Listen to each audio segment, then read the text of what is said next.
देश भर के शिक्षा मंत्रियों के साथ बैठक बुलाई।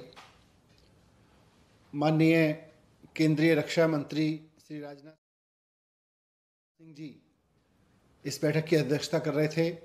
केंद्रीय शिक्षा मंत्री, कुछ और केंद्रीय मंत्री, साथ साथ कई राज्यों के मुख्यमंत्री, उप मुख्यमंत्री और कई राज्यों के शिक्षा मंत्री, शिक्षा अधिकारियों के साथ में, बोर्ड के अध्यक्षों के साथ में इस मीटिंग में उपस्थित थे। केंद्र सरकार और मुद्दा जाहिर है कि कोरोना के इस संकट में हम 12वीं के बच्चों का भविष्य अब कैसे तय करें, इसी सवाल पर डिस्कशन था। केंद्र सरकार की ओर से 2 प्रस्ताव राज्यों के सामने रखे गए थे। ये तो सब केंद्र के लोग भी और राज्यों के लोग भी मान रहे थे कि बहुत अभूतपूर्व संकट है और इस संकट में बच्चों की परीक्षा लेना कोई आसान काम नहीं है। तो केंद्र सरकार के 2 प्रस्ताव थे। उसमें एक प्रस्ताव था कि हम 12वीं क्लास के जो बच्चे हैं उनकी परीक्षा लें, पहले के तरीके से लें, लेकिन कुछ चुने हुए सब्जेक्ट्स की ही परीक्षा लें। जैसे लगभग 200 सब्जेक्ट्स हैं, उन 200 सब्जेक्ट्स में से केवल 20 मेजर सब्जेक्ट्स की परीक्षा लें और उनके बेस पर ही हर एक बच्चे के बाकी सब्जेक्ट्स के मार्क्स दें। ये एक प्रस्ताव था पहले। तो इस तरह से 19-20 सब्जेक्ट्स की परीक्षा लेके और 19-20 सब्जेक्ट्स में आए हुए नंबर्स के आधार पर, मार्क्स के आधार पर बाकी सब सब्जेक्ट्स को इवेलुएट उसी के आधार पे करें, ऐसा एक प्रस्ताव है। इसमें एग्जामिनेशन सेंटर्स वगैरह वगैरह सब वैसे ही चलेगा जैसे पहले चलता था। दूसरा उनका प्रस्ताव था कि परीक्षा लें, लेकिन उसका पैटर्न थोड़ा बदलें। स्कूल में ही परीक्षा हो, ऑब्जेक्टिव टाइप के क्वेश्चंस की परीक्षा हो, 3 घंटे की जगह 1.5 घंटे की परीक्षा हो और उसकी बच्चों की जो कॉपी चेक करने का काम है वो भी स्कूल में ही हो। तो ये उनका दूसरा प्रस्ताव था। और उसमें यह भी है कि बच्चों के सारे सब्जेक्ट्स की परीक्षा ना हो, लेकिन बच्चे तय कर लें कि उनको कौन से 4 सब्जेक्ट की परीक्षा देनी है या 3 सब्जेक्ट की परीक्षा देनी है। ये उनका ऑप्शन बी था। देश के अलग अलग राज्यों के शिक्षा मंत्रियों ने अपनी अपनी राय रखी। दिल्ली की तरफ से मैंने भी इस पर अपनी राय रखी और इससे पहले मैंने कल दिल्ली के बहुत सारे प्रिंसिपल्स, प्राइवेट स्कूलों के प्रिंसिपल्स और टीचर्स, फिर गवर्नमेंट स्कूल्स के प्रिंसिपल्स और टीचर्स और फिर स्टूडेंट्स के साथ, पेरेंट्स के साथ संवाद किया था। और उसके बेस पर, उस पूरे मंथन के बेस पर मैंने दिल्ली की तरफ से 12वीं के बच्चों के भविष्य के बारे में सरकारों को क्या कदम उठाने चाहिए, ये मैंने राय रखी अपनी, उसको मैं आपके साथ शेयर कर रहा हूँ। पूरे देश में इस वक्त करीब 1.5 करोड़ बच्चे हैं जो 12वीं क्लास में पढ़ रहे हैं। इन 1.5 करोड़ बच्चों के पेरेंट्स, इनके टीचर्स और खुद ये बच्चे सबके सब बहुत उम्मीद भरी निगाहों से सरकारों की ओर देख रहे हैं और ख़ास तौर से केंद्र सरकार की ओर देख रहे हैं कि केंद्र सरकार परीक्षाओं के बारे में कोई निर्णय ले, ताकि 12वीं की जो ये क्लास है ये इतनी लंबी होती चली जा रही है, आगे बढ़ती जा रही है, आगे बढ़ती जा रही है। ये 12वीं की क्लास से आगे उनको बढ़ने का मौका मिले। एक ऐसे समय में ये सब बात हो रही है, आज जो चर्चा हुई, जब हमारे पास रोजाना 2.5 लाख केस आ रहे हैं पूरे देश में, लगभग इस समय भी देश के बहुत सारे गांवों से किस तरह की स्थिति है, किस तरह की बॉडीज मिल रही हैं, वो हम सब मीडिया पे, सोशल मीडिया पे देख रहे हैं।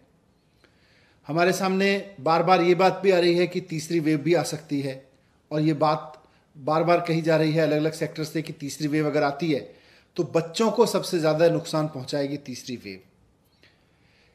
ऐसे में दिल्ली सरकार का मानना है, मुख्यमंत्री अरविंद केजरीवाल जी ने भी मुझको कहा कि ये प्रस्ताव केंद्र सरकार के सामने रखा जाए कि बच्चों की सेहत से, बच्चों की सुरक्षा से खिलवाड़ करके हमें परीक्षा पूरा करने का शौक नहीं पूरा करना चाहिए। शिक्षण संस्थाएं, शिक्षा व्यवस्था अपनी एक अलग कंपल्सन रखती है। शिक्षा व्यवस्था कहती है कि परीक्षा होनी चाहिए, बोर्ड कहता है, बोर्ड की परंपराएं कहती हैं कि परीक्षाएं होनी चाहिए। शिक्षा की जो हमारे अभी तक की प्रैक्टिस रही है और शिक्षा की जो अभी तक हमारी समझ रही है वो कहती है कि पहले पढ़ाओ, फिर बच्चे की परीक्षा लो, उसके बाद में बच्चे को पास या फेल करो। लेकिन ये सब आइडियल वर्ल्ड की दुनिया है। प्रैक्टिकल वर्ल्ड में आज आपके बीच में रोजाना 2.5 लाख लोग कोरोना से संक्रमित हो रहे हैं और तीसरी वेव के बारे में कहा जा रहा है कि ये बच्चों से आ सकती है, बच्चों में ज्यादा आ सकती है। तो इसलिए दिल्ली सरकार किसी भी तरह की परीक्षा कराए जाने के पक्ष में नहीं है। दिल्ली सरकार ने केंद्र सरकार को भी आज कहा, हम उनको चिट्ठी भी लिख के कहेंगे कि ये दोनों ऑप्शन परीक्षा कराने के ऑप्शन हैं, लेकिन हमारी राय में ये वक्त परीक्षा कराने का नहीं है। ये वक्त है कि हम बच्चों को जिस तरह से हमने 10वीं में किया है, 2-3 साल या 1 साल की अलग अलग परीक्षाएं जो अभी तक ली गई हैं, हिस्टोरिकल रेफरेंसेस के आधार पर बच्चे का मूल्यांकन करें और उसको 12वीं की परीक्षा में हम उत्तीर्ण करें, उसको पास करके आगे भेजें। अगर कोई बच्चा कहता है कि मुझे हिस्टोरिकल रेफरेंस के आधार पर पास नहीं होता है, तो जैसा हमने 10वीं में उसको ऑप्शन दिया है कि समय आने पर फिर हम उसकी परीक्षा कराएंगे और उसके मार्क्स को अपग्रेड कर देंगे। अगर कोई बच्चा कहता है कि मेरे नंबर कम आए हैं हिस्टोरिकल रेफरेंस से के आधार पर, मेरे नंबर्स तो ज़्यादा आते हैं अगर मैं परीक्षा देता और मुझे परीक्षा देने का अवसर दिया जाए, तो सही समय आने पर उसको परीक्षा का अवसर देके उसके मार्क्स अपग्रेड किए जा सकते हैं। लेकिन 12वीं क्लास का ये कंटिन्यूस चलना उसके लिए भी खत्म हो, ऐसा हमने प्रस्ताव दिया है। मैंने ये भी रिक्वेस्ट किया है कि आज एग्जाम लेने वाली संस्थाओं, शिक्षा व्यवस्था की परंपराओं, ट्रेडिशनल कन्वेंशनल शिक्षा व्यवस्था, इसकी रूल्स एंड रेगुलेशंस को, इसकी परंपराओं को फॉलो करने के चक्कर में हम अपने बच्चों को कुर्बान नहीं कर सकते। हम अपने बच्चों की जान पे नहीं खेल सकते और हमें एक पेरेंट के रूप में सोचना होगा। हमें शिक्षा व्यवस्था के मुखिया के रूप में सोच के ये समय नहीं निकालना है। हम शिक्षा व्यवस्था के मुखिया के रूप में अगर तय करेंगे तो शिक्षा व्यवस्था के रूल, उसके कन्वेंशंस, उसके सारे ट्रेडिशंस हमारे सामने आएंगे। अगर पेरेंट के रूप में हम सोचेंगे तो एक पेरेंट के रूप में हमें समझ में आएगा कि नहीं, हम अपने बच्चों को अभी परीक्षा के जोखिम में नहीं डाल सकते। तो इसलिए मैंने रिक्वेस्ट किया है, लेकिन साथ साथ मैंने रिक्वेस्ट किया है क्योंकि बात सिर्फ बोर्ड की परीक्षाओं की नहीं है, बात एंट्रेंस एग्जामिनेशंस की भी है, बात यूनिवर्सिटी के आगे के एग्जामिनेशंस की भी है, अगला सेमेस्टर शुरू होने की भी है कि फिर बच्चे परीक्षाएं, प्रतियोगी परीक्षाएं कैसे देंगे, नीट की जेईई की परीक्षाएं कैसे देंगे। तो इस सब का एक ही समाधान है कि हम अपने बच्चों को वैक्सीनेशन कराएं। जैसा मैंने कहा कि पूरे देश में करीब 1.5 करोड़ बच्चे हैं जो 12वीं क्लास में हैं। आज देश में भी वैक्सीन उपलब्ध है जो युवाओं के लिए कारगर बताई जा रही है, और विदेशों में भी ऐसी वैक्सीन उपलब्ध है जो 12 साल से 18 साल के बच्चों के लिए भी कारगर प्रूव की जा चुकी है, घोषित की जा चुकी है। केंद्र सरकार से हमारा निवेदन है कि 1.5 करोड़ बच्चों के लिए और स्कूल के सारे टीचर्स के लिए, लगभग 1.5 करोड़ ही टीचर्स हैं, तो 1.5 करोड़ बच्चों के लिए और 1.5 करोड़ टीचर्स के लिए लगभग 3 करोड़ लोगों के लिए सबसे पहले वैक्सीन लेके आई जाए जो बच्चों के लिए लगाई जा सकती है। वैसी वैक्सीन दुनिया में अभी फाइजर वैक्सीन का नाम आया है अमेरिका में। फाइजर वैक्सीन के बारे में से हमने भी संपर्क किया था, तो उनके पास डोजेज तो हैं, लेकिन उन्होंने कहा कि भाई अभी हम केंद्र सरकार से ही बात कर रहे हैं। तो केंद्र सरकार ये जिम्मेदारी निभाए कि फाइजर से बात करके देश के 1.5 करोड़ बच्चों के लिए वैक्सीन लेके आए और उनको लगवाए। अगर फाइजर वैक्सीन नहीं मिलती है तो जो देश में अभी वैक्सीन है युवा वर्ग के लिए, उसके बारे में कहा जा रहा है कि वो 18 साल से ऊपर के बच्चों के लिए है। तो केंद्र सरकार के सामने मैंने प्रस्ताव रखा है कि हमारे इस वक्त दिल्ली के स्कूलों में या देश के बारे में वही डेटा होगा कि 12वीं के बच्चों में से करीब 20 से 25% बच्चे 18 साल के हो चुके हैं। करीब 70% बच्चे ऐसे हैं जो 17.5 साल से 18 साल की उम्र के बीच में हैं, यानी 1-2 महीने में, 3 महीने में, मैक्सिमम 6 महीने में वो 18 साल के हो जाने वाले हैं। तो इस तरह से 95% बच्चे हमारे 17.5 साल की उम्र के हैं। तो इन 17.5 साल वाले बच्चों की क्या हम वैक्सीनेशन कर सकते हैं, इस बारे में हम हेल्थ एक्सपर्ट से बात करें।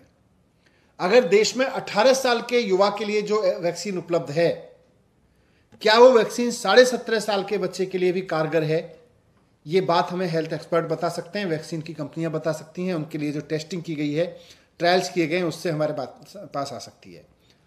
अगर ये संभव है कि हेल्थ एक्सपर्ट की राय के बाद और वैक्सीन कंपनियों की राय के बाद कि अगर 17.5 साल के बच्चों को वैक्सीन लगाई जा सकती है, ये मौजूदा वैक्सीन देश की, तो सारा वैक्सीनेशन प्रोग्राम रोक के पहले जैसे हमने डॉक्टर्स के लिए पहले लगाया, वैसे ही अब हम प्राथमिकता देके देश के 1.5 करोड़ बच्चों को वैक्सीन लगा दें।